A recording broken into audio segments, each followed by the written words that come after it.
taking action for you. 7 Action News this morning on TV 20 Detroit starts right now. Well, families planning to celebrate Thanksgiving are facing a lot of stress. There's the lingering pandemic and, of course, all the drama surrounding the presidential election. Well, today, we're taking a look at ways family members can get along this week and enjoy their time together, even though they disagree on serious issues. Two experts on that subject are journalist Nolan Finley of the Detroit News and radio and TV host and former Free Press commentator Stephen Henderson. They founded a group called the Civility Project. Gentlemen, thank you so much for joining us today.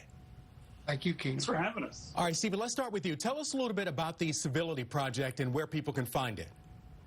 Well, this really grew out of the relationship that Nolan and I have had for about 13 years, where we sit on polar opposites of most issues and debate and argue about those issues all the time on television and radio. But we've also developed a pretty decent and amicable relationship over that time. We're friends.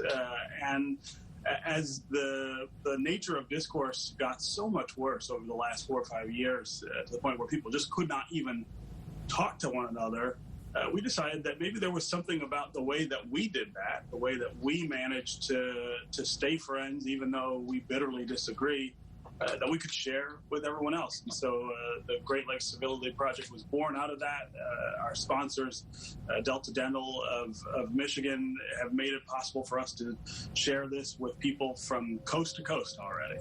All right. Well, Nolan, how do you guys get this done? I mean, if you guys are on polar opposites of the spectrum, I guess, in terms of opinion, how do you guys maintain a civil and amicable and friendly relationship? What are some of the tools?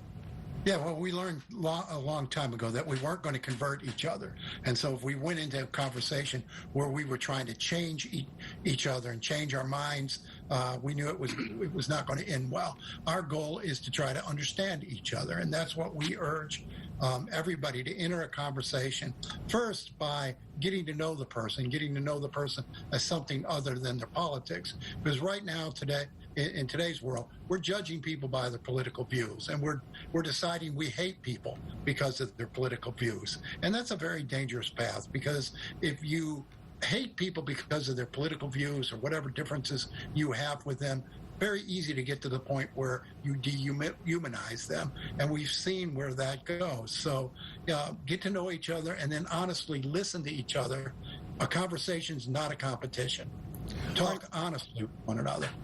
And honestly, but civilly. Now, Stephen, what are some of the ways that, should you make ground rules before you have a conversation at the dinner table? Rule certain things out? What are some of the things we should do on Thursday? So, we're pretty good about saying there's nothing off limits. I mean, this is not about being nice. This is not about kumbaya. This is about being able to talk about really controversial stuff without it becoming really bitter.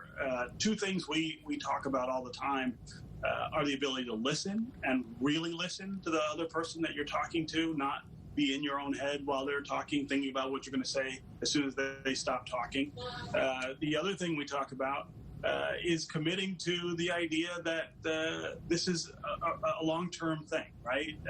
You might disagree, you might bitterly disagree right now, but you never walk away.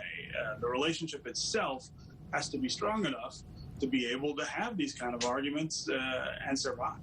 All right, well, Nolan Finley, Stephen Henderson, you guys are laying out quite a role model here for us for all of Detroit, Michigan, and with the Great Lakes Civility Project, you guys are setting a role model for the nation. Thank you so much for spending some time with us this morning. Really appreciate your insights. Thanks, Keith.